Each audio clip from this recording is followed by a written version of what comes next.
Hello and welcome to the Health and Wellness Show on the SOT Radio Network. I am your host, Doug. With me in our virtual studio from all over the planet is Elliot, Tiffany, and Erica. Today is February 1st, 2019, and today we're going to be talking about veganism, the vegan push. So you may have noticed recently, over the past couple of weeks, anytime you opened up the internet, you were confronted with this message about how we have to all stop eating meat in order to save the planet and to save ourselves. So we kind of we're wondering, what's behind this push? I mean, you always see these kinds of articles everywhere. We're confronted with them all the time.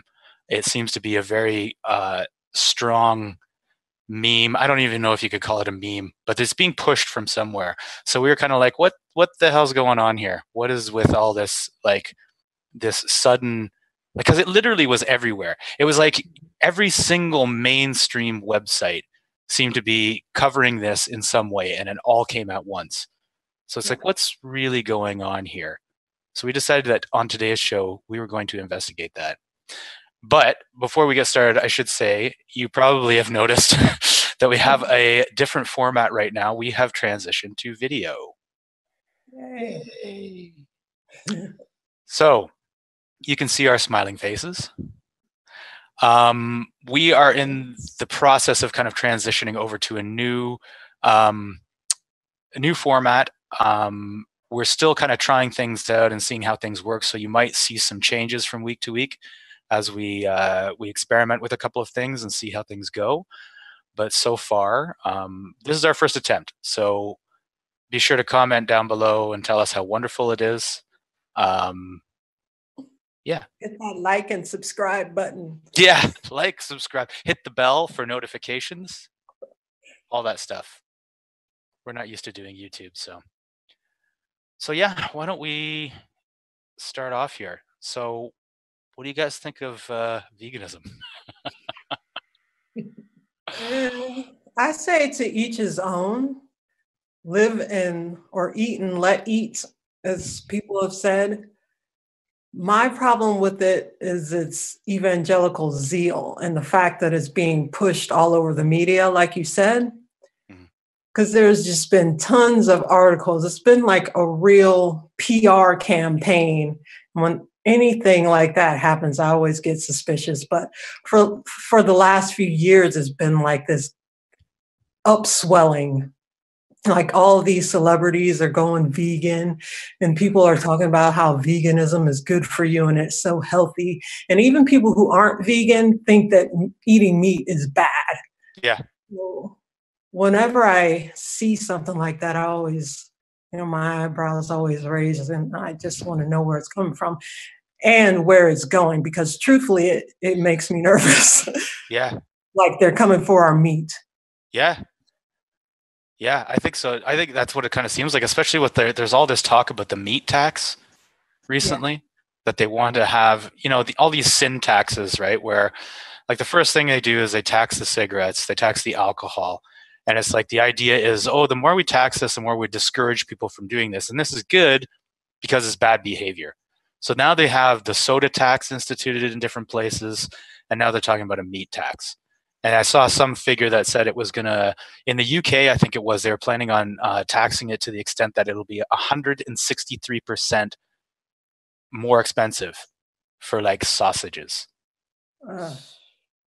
So in New Zealand, they're thinking about it. They didn't say that they were going to actually implement it, but they said they're thinking about a meat tax because it's, of course, going to save the environment because cows fart a lot. Yeah. Oh, yeah. Save us from the cow farts. Yeah. I think there's been chat of meat taxes in the UK as well. But already there's like meatless Mondays. And I think Sainsbury's, Elliot, is that one of like the big UK grocery chains? Yep. Yeah, they came under fire recently because they're giving vouchers and reward points or something like that to their customers that choose vegetarian or vegan options. and people were up in arms saying that they're anti-meat. And they said, no, we know that our customers choose from a wide variety of foodstuffs, but they just want to try it. Well, it's interesting you say that, actually, because I was in Sainsbury's last night. I was doing a bit of shopping and some vegan stuff. Well, I'll be honest, I was going through the meat aisle and now, and this is like really recently, this must be within the past week or two, because it wasn't there last time I went. Now there is like a quarter of a whole aisle which is dedicated to the meat-free section. And this used to be there to some extent. You used to have meat-free products, but now you have these crazy meat-free products. You have these, there were the videos on YouTube about the bloody meatless burgers, the ones which actually like bled when you cook them.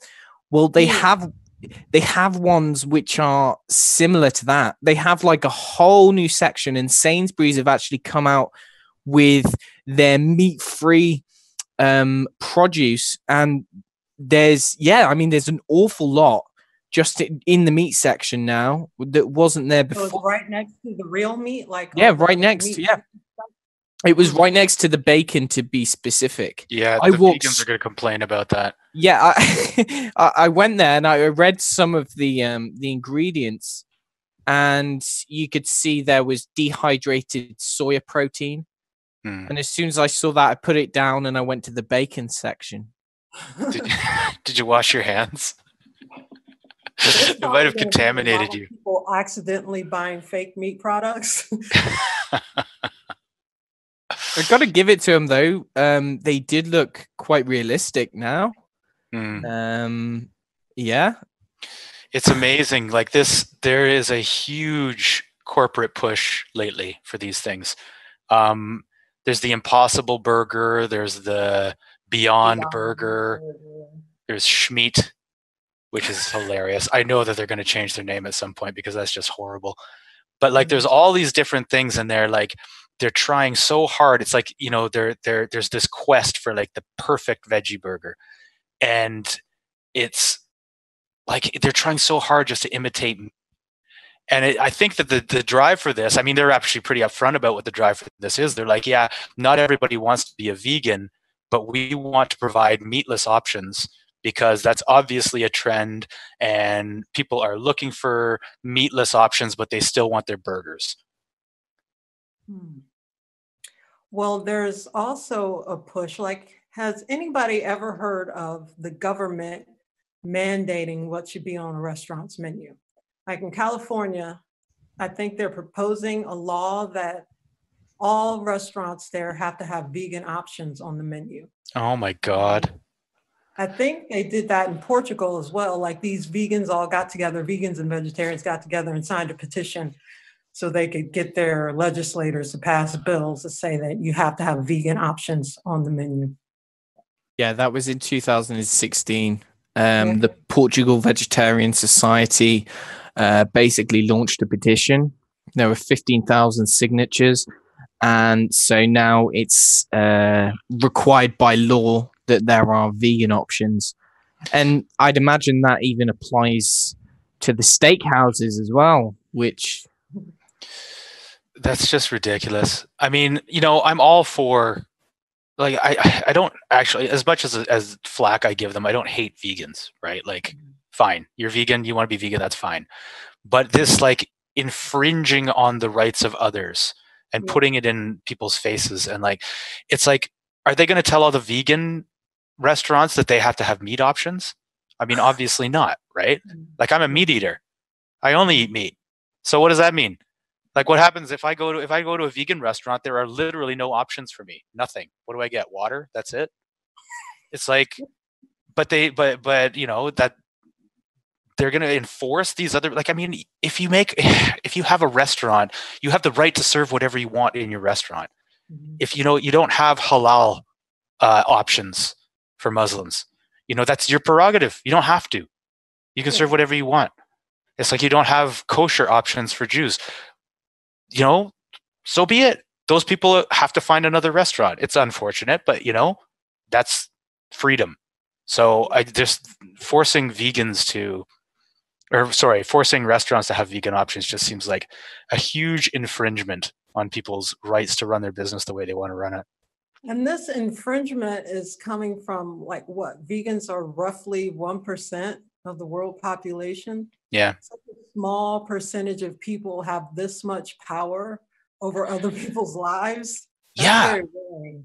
Which is another reason to ask, like, what the hell's going on here? Mm-hmm. Why?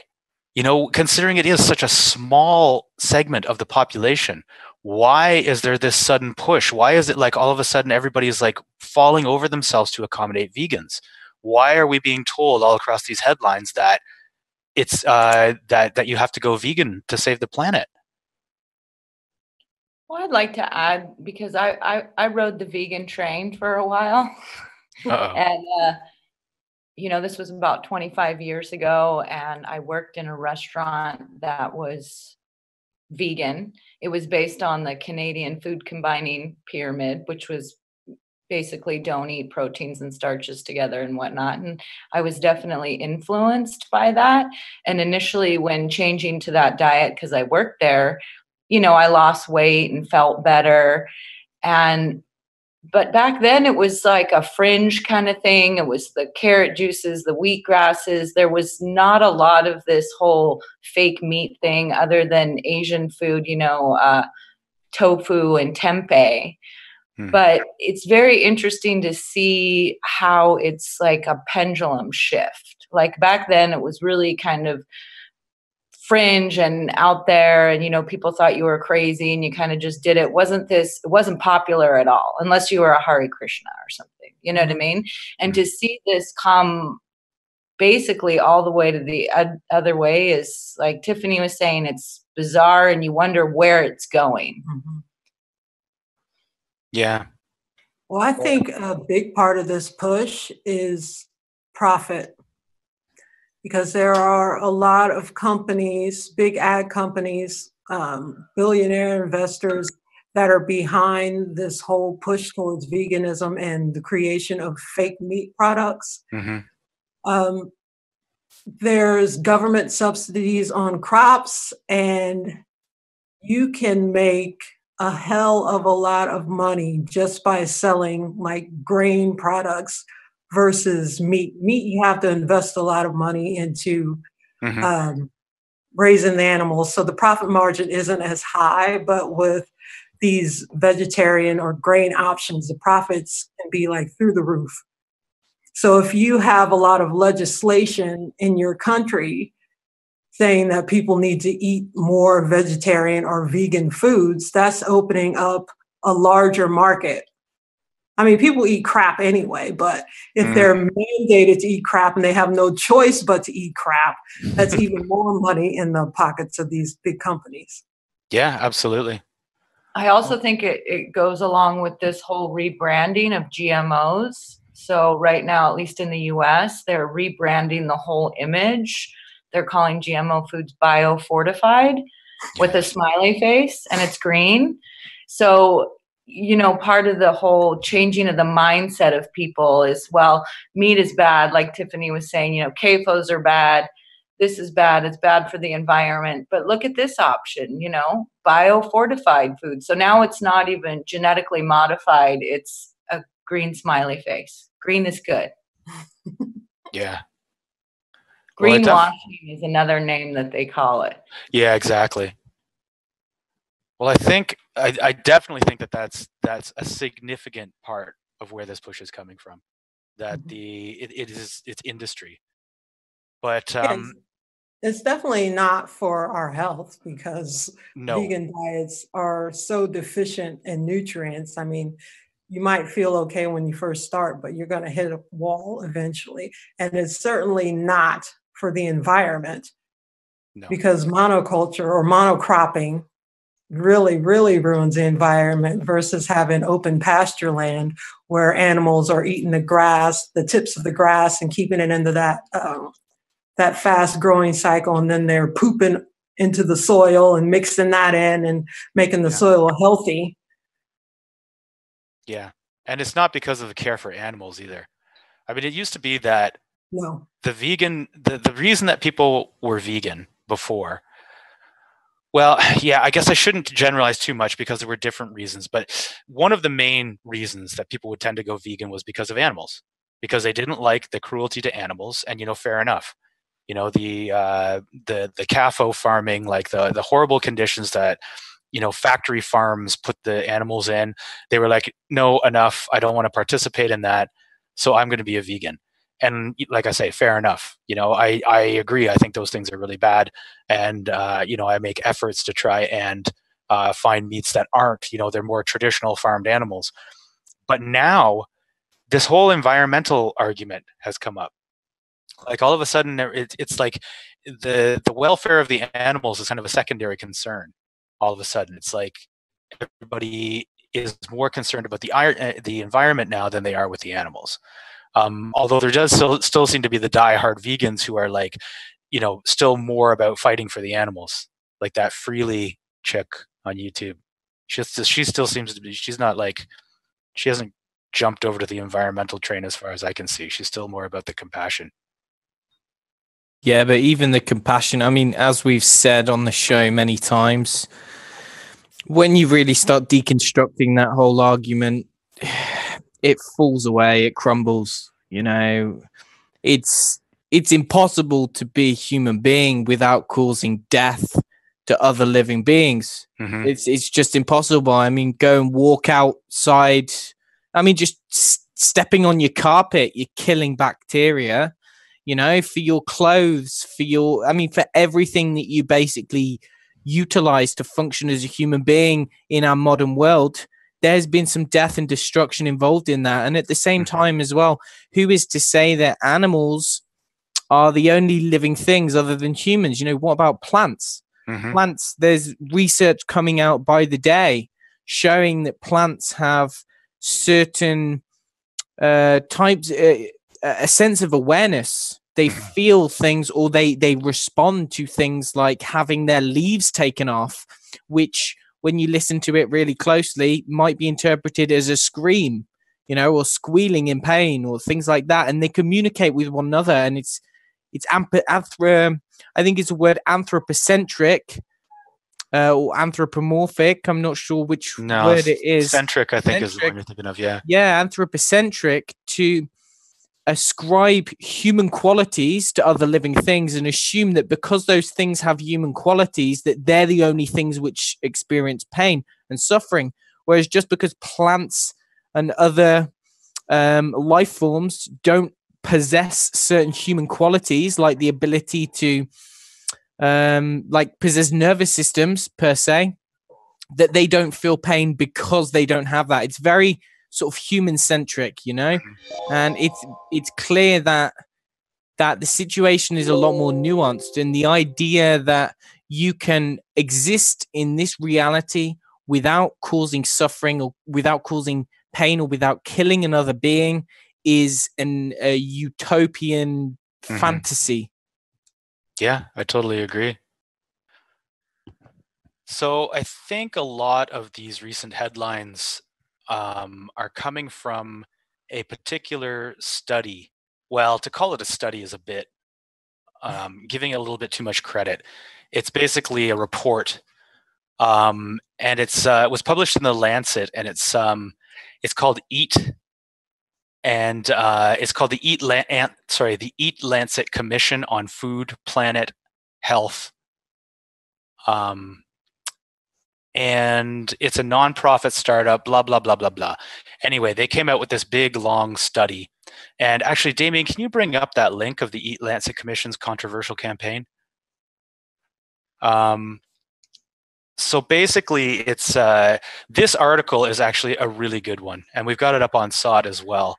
And it goes into a lot of details about all the different corporate interests that are backing this thing. And it goes into some of the history of the different people who are behind it. And basically what they did is they came out and said, everybody has to stop eating meat to save the planet. And meat, meat is really bad for your health, and everybody has to go as close to veganism as possible to be able to save their own health.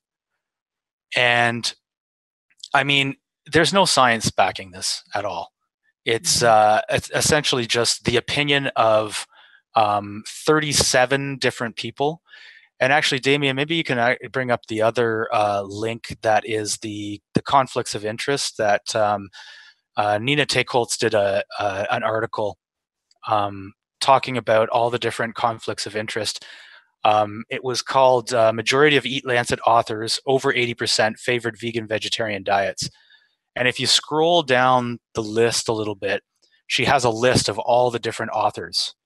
And everyone that you see that's in red is somebody who had in the past favored vegetarianism in some way, in some of their writings or something that they had actually, they come from a pro-vegetarian or vegan stance.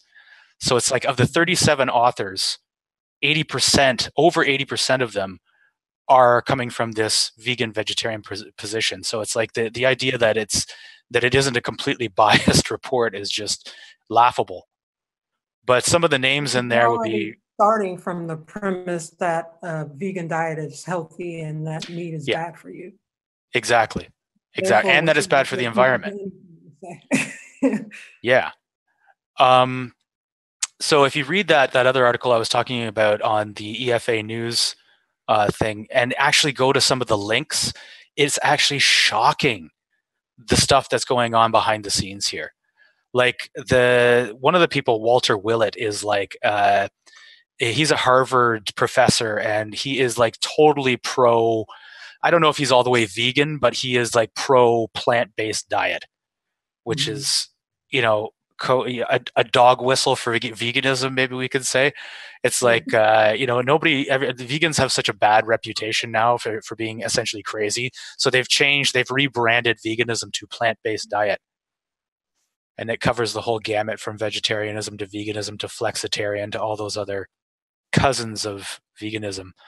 But so he's been pushing it as well. But I mean, there's the WWF, the World Wildlife Federation. There's the Barilla Corporation, which is actually a big, massive 3.5 billion euro company for pasta. They're a pasta company, and they're pushing hard on this veganism thing because, you know, what do vegans eat? I mean, how much of the diet is grains on on a vegan diet or even a vegetarian diet? Right. Well, I can just add something here. I'm looking directly at the Eat Lancet report, and here is a breakdown in response to your question, Doug. Here's a breakdown of what they want people to be eating the most of. So the most calories in the diet, a daily diet, are going to be coming from rice, wheat, corn, and other whole grains. You're going to be getting significant amounts of fruits, vegetables, tubers, and starchy vegetables.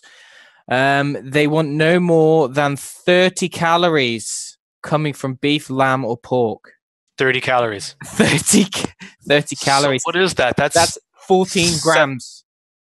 No, it's even less than that, isn't it? Because there's four calories per gram. So well, it would be like 8 grams. Well, it says here they want people eating 230 grams of whole grains, 50 grams of starch, 300 grams of vegetables, 200 grams of fruit, 14 grams of beef, lamb, or pork, 29 grams of poultry, 13 grams of eggs, 28 grams of fish, but then they want you to have more legumes and nuts. So 75 grams legumes, 50 grams nuts. They want you eating 40 grams of unsaturated oils, while 11 grams of saturated oils. So to break that down, I mean, really, you're getting most of your caloric intake from grains. And who benefits from that? Well, Doug, you're just talking about the massive company who's pushing this, who is essentially a pasta company. Mm-hmm. These people are making billions off of grain, and how better to sell their product than to brainwash people into thinking that this is healthy food. And this seems to be what they're really pushing with this study. Study. Well, Unilever and Kellogg's, they're also in on it too. I mean, Kellogg, I think they were the ones who came up with the slogan that breakfast is the most important meal of the day, just so they could push their breakfast cereals. Pepsi is in on this, and actually in this Eat Lancet study, they actually allow for about 8 teaspoons of sugar a day, but they're probably getting much more than that. 8 teaspoons. If they're eating Kellogg's breakfast cereals and whatever. And then also Big Ag, Syngenta, it's a biotechnology company, Bayer Monsanto. Cargill, another grain giant. Yeah, it's crazy. So allegedly this is going to save the planet. I think that guy from Harvard, what's his name? Walter Millett again? Willett. Yeah. Millett. Was that a He should be Millett. He says that it'll save like the lives of 11 million people. Like, how can you even know that? Like, in these studies that they use, and you use the air quotes, Elliot, there were epidemiological studies where they asked people, how much of this food do you eat, or how much of that food do you eat? And they have to rely on people's memories, and then they come up with these correlations, like people who eat more of this have more heart disease or whatever.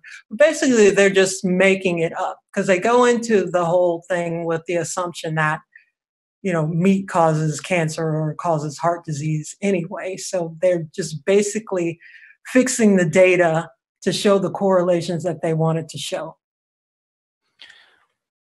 So it's not really based on science at all. It's just a bunch of pro-vegan, pro-vegetarian people who want to have control over what people eat and make some money while they're doing it.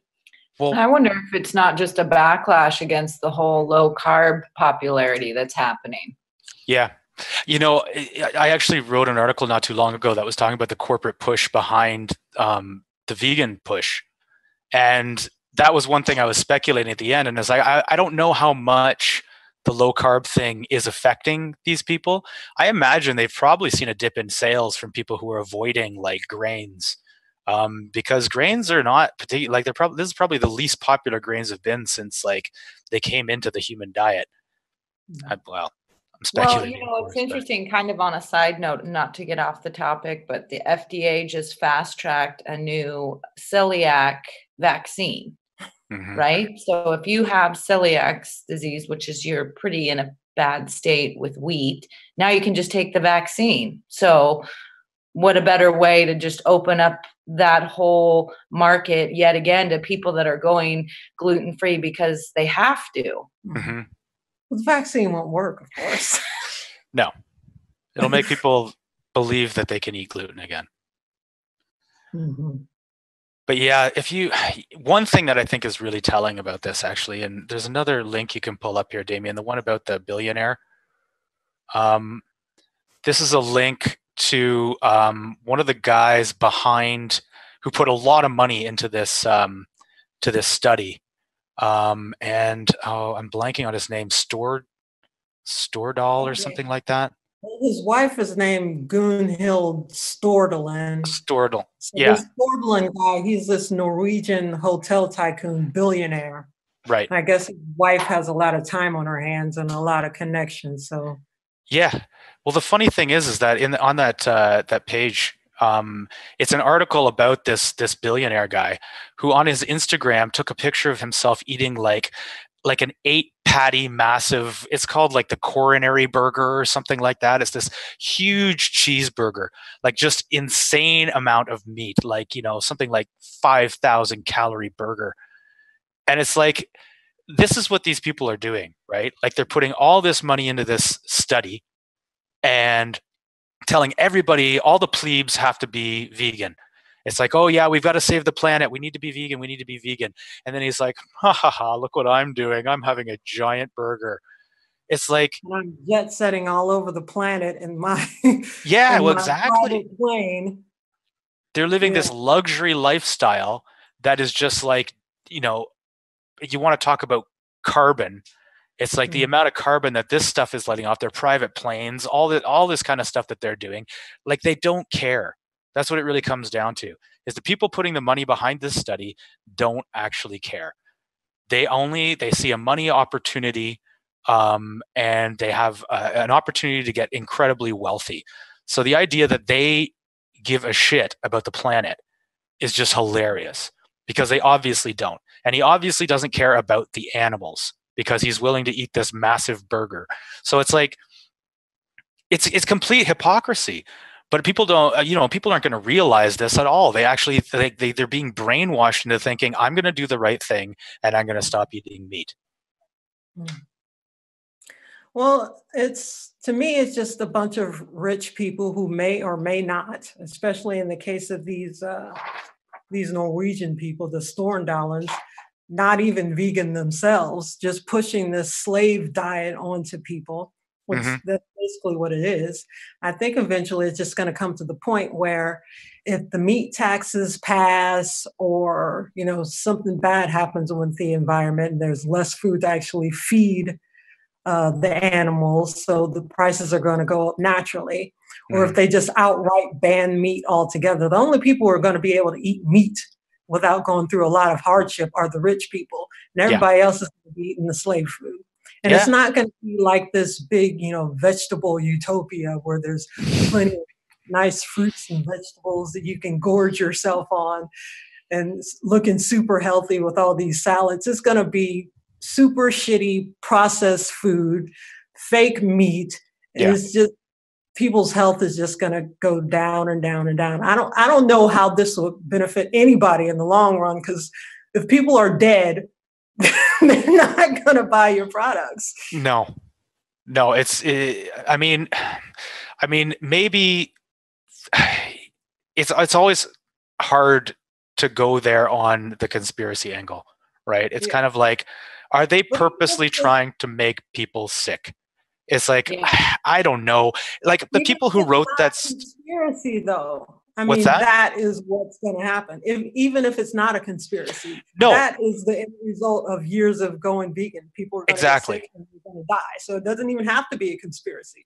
No, exactly. Like, I imagine the people who wrote the thing is, you don't need people who, like, everybody doesn't have to be in on it. You know what I mean? Not everybody doesn't have to be like, I know that advice is going to make people sick, and we're going to collect all the profits and all this kind of stuff. I mean, all you need to do is indoctrinate people with the ideology, and they do the work for you. As long as those people believe that what they're doing is actually good work, that what they're doing is actually getting people to be vegan is a healthy thing, it's for their own good, then that does all the work for you. You don't need to bring, millions of people in on the plan. You just need to have the ideology take over. Well, that's the thing about these people who push utopian societies. Like, if nobody eats meat, then everybody's going to be healthy and running through fields of flowers, holding hands. And same thing with communism. They said, well, if everybody owns everything, then everything's going to be okay. But these utopias never work out because they have no idea what the future is going to look like. Like, once their plans get implemented, they're just hoping for the best. And they think it's going to turn out that way, but it never, ever, ever, ever does. Well, back to that list of sponsors. I mean, wasn't Pfizer one of them too? Yeah. The pharmaceutical company. So yeah, they know what's going on. You have a glaring, obvious conflict of interest when you have Pfizer in on your study, because, like Tiffany said, this utopia where everyone is going through flower fields and petting animals, but they're all on medication as a result is a win-win. Yeah, the fact that Pfizer is in on it, I mean, they have to know at some level that they're going to profit in some way. I mean, it's touted as a diet that's going to make people healthy, and no one's going to have diabetes anymore, but Pfizer is getting in on it. Why are they getting in on it? They should be against it if it's going to make people healthy. That's exactly it. So some of them clearly, they know what's going on. Pfizer knows what's going on, for sure. For sure. Yeah. Well, another interesting aspect to the whole vegan push is the religious aspect of it. Yeah. What's her name? Belinda Fettke is she has a website called I Support Gary, and basically they're from South Africa. Is it South Africa? Yeah. Tasmania. Australia. Tasmania. Okay, and they were so. Gary Fettke is a surgeon, and he basically was recommending a low carb diet to his patients, and the Dietetics Association or whatever. It's very similar to Tim Noakes. What happened to Tim Noakes in South Africa? And he was basically like brought before a tribunal, all this kind of stuff, just to make a long story short, and was told, like, basically put under a gag order. He's not allowed to talk about diet at all, especially like he's not allowed to talk about the low carb diet. And the gag order was a lifetime one, so that even if in the future it is revealed that the low carb diet is actually the most healthy diet, he's still not allowed to talk about it. So anyway, his wife, Belinda Fettke, ended up digging in because there was a guy who acted as the expert witness at the trial. I don't know if it was a trial or just a tribunal or what it was, but and they were kind of like, well, why is this guy who's written textbooks and like, you know, is a professor, he's basically a very high status guy, why is he at this like puny little tribunal? Like what's the point of bringing this guy in? So she started digging in more, and lo and behold, he has a lot of connections to the Seventh-day Adventists. And she started uncovering this massive web of how the Seventh-day Adventists have like their tentacles in like everything. Like they are one of the main drivers of this vegetarian push. And it's not just in Australia and South Africa and all these other places. It's in the US as well. Like the Seventh-day Adventists have been influencing food recommendation policies since they were invented. Basically, they've had their fingers in this thing. And they are one of the main drivers behind this push to vegetarianism. So I don't know how many vegetarians out there realize that what they're eating is actually a religious diet. Like this is the diet that was prescribed by the founder of, who was like a self-proclaimed prophet. And she was just a nut bar. And basically... Ellen G. White. That's her, yeah. Back in the 1860s, I guess she was a prophet, and she would have these visions from God. And she said that meat was just as bad as alcohol, and she advocated that everybody abstain from alcohol, tobacco, spices, tea, coffee, and meat.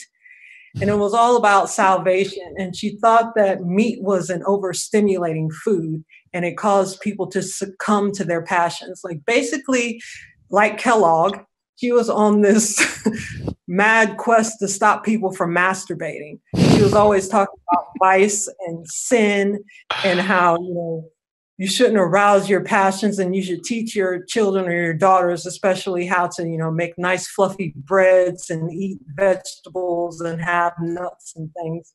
But she was mostly vegetarian. I think she was a lacto-ovo vegetarian. They didn't use the term vegan back then because that term didn't come into play until like the 1940s. But yeah, she was basically nutty. She said that grains, fruits, nuts, and vegetables constitute the diet chosen for us by our Creator. And a religious life can be more successfully gained and maintained if meat is discarded. For this diet stimulates into intense activity, lustful propensities, and it equals the moral and spiritual nature. So that's why veganism has such a religious zeal to it. I mean, how many SJW vegans out there realize that they're eating a Christian diet? Christian, a Christian diet. Like how many of them actually realize that? They'd probably be horrified. A diet that is literally designed to tank your sex hormones. Yeah, exactly. I mean, And the funny thing is that PETA puts all these commercials out there where they're showing like, oh yeah, you're going to be a stud when you become a vegan. Like you're going to just be like, you're going to dominate in the bedroom. And it's like, well, wait a second. This diet was invented by people who are trying to decrease your libido. So it's like, what's the answer here? You can strap as much fruit and vegetable onto your crotch and dance around as you want, but I mean, it's not actually going to translate into having a higher libido.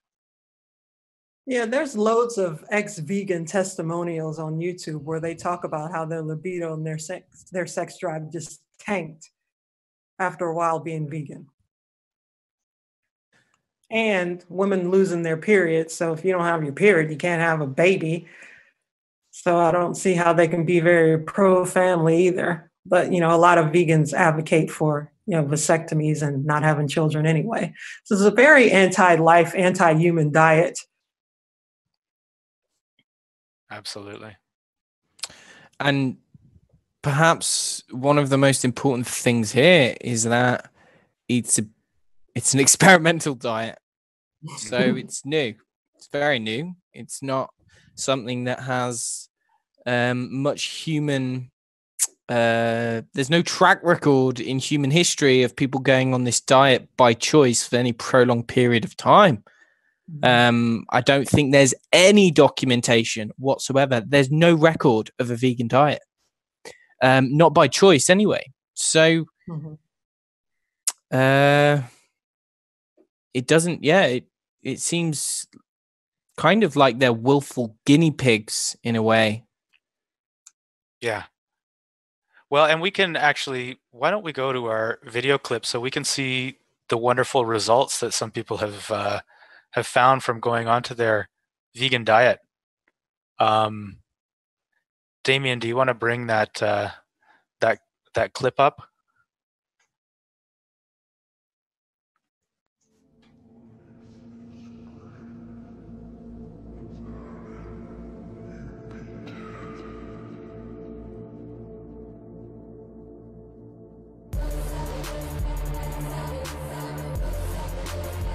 Oh,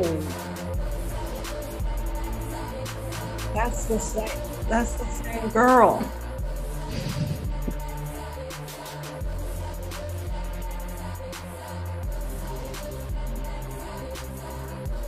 That's anorexia. Yeah.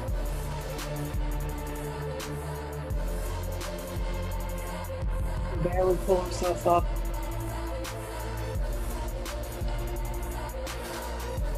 Oh, the kids. Oh my God.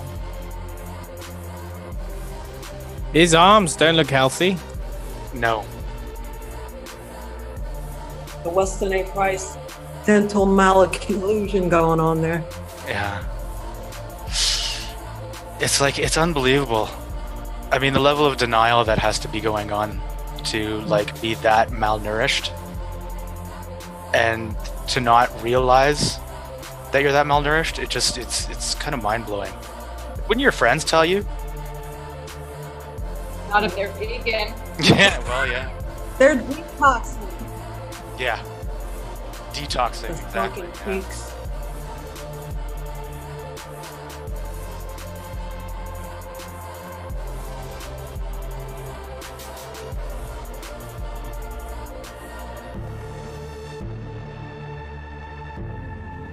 These videos, this is like the third installment of 4 by this YouTuber named Severage.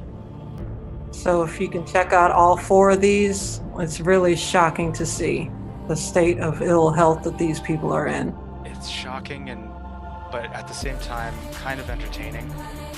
I mean, entertaining is the wrong word, I guess. I guess shocking is the right word for it, but like it's just jaw-dropping. Okay, maybe we've seen enough.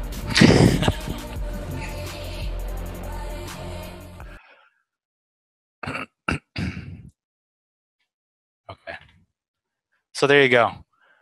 Once they've convinced everybody that veganism is the right answer, that's what the entire human population is going to look like. It looks like malnutrition.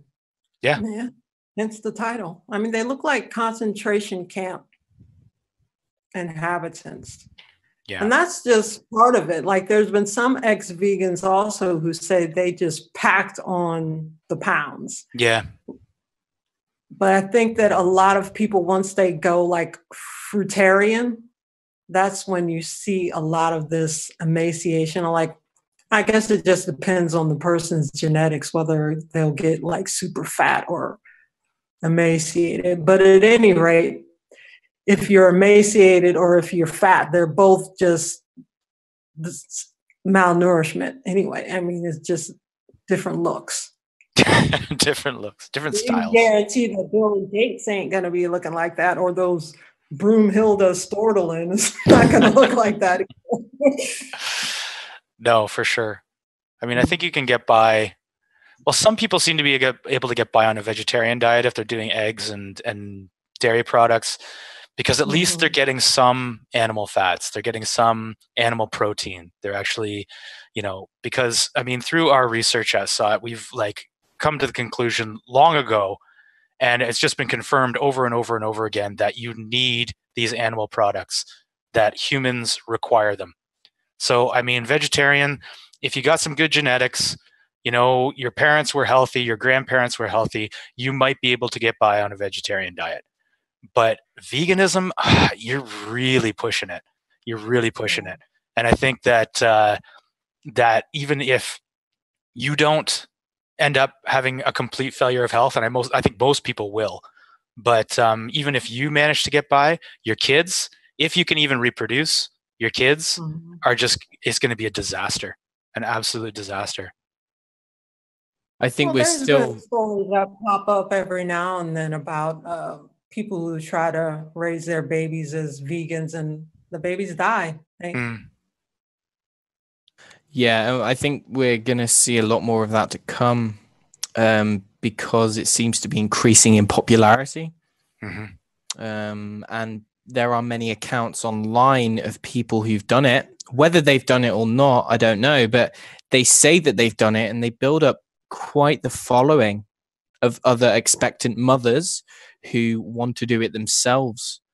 And so, yeah, it's, again, there's the experiments on rats where you can expose one generation of rats to a toxin and they're fine, and then you expose the next generation, or they have offspring. The toxic rats have offspring, and the offspring are okay. They have offspring again. Second generation, they're okay, but the third generation, these rats are like mutant rats. They've just been demolished, and so we're not going to see the effects of this for a couple of years, but we will see it. We will see it. I think that's true. Yeah. Well, it's not looking good. It's not looking good. It's not looking good. I mean, hopefully all of this meat tax stuff is just going to be hype. Maybe they're just talking about it, or maybe they're just testing the waters to see how people react to it. Because there was another article that came out, and they were talking about the meat tax, and they were saying that people aren't going to mind as much as you think they're going to mind. There might be some uproar at first, but then they'll get over it. They'll be okay. Yeah. But just like with everything, like people, protest about this, that, or the other thing, but the elites basically just run roughshod over the population and do whatever they want. So I don't know what can be done besides, get your own farm and raise your own animals. Well, and, yeah. I mean, maybe it might push things more into localized farming or underground meat co-ops or something like that. Yeah. Yeah. I mean, yeah. I mean, I think, you said that maybe they're just kind of testing the waters to see how acceptable something like this would be. At this point, the extent of the push right now, I think they're putting everything behind it right now. I think they're pushing with all their might, and they're actually trying to roll this thing out. Meat tax is probably to come. Taking meat off of restaurant menus. That was another thing that I read about, that apparently they're going to be trying to mandate. I think, yeah, you got to get close to your neighbors. You got to network, because you got to find the meat, man. Don't go down like the rest. Lunatic farmer. Yeah, yeah, you gotta secure the meat, because otherwise you're going down like like sheep are vegetarians. So if you want to be like a sheep, then go ahead and stop eating meat. Yeah. Don't believe the hype. Yeah. Okay, well, it sounds like we're kind of winding down here, so maybe that's it for our first video show, our experiment. So make sure to comment and let us know how you feel about it. But be nice. And or not. But yeah, we're going to be back next week with another health and wellness topic. And like I said at the top of the show, you might actually see some changes to the format that we're doing here, because we are still figuring things out. We do plan on bringing Zoya back in once we kind of figure out how to do that. So Zoya will be having her usual pet health segment. And yeah, I think that's the show. So everybody have a good day. You might not have a chance to in the future. Go canning now. Go for a steak while you can. Yeah. Enjoy it while it lasts. Okay. Bye-bye.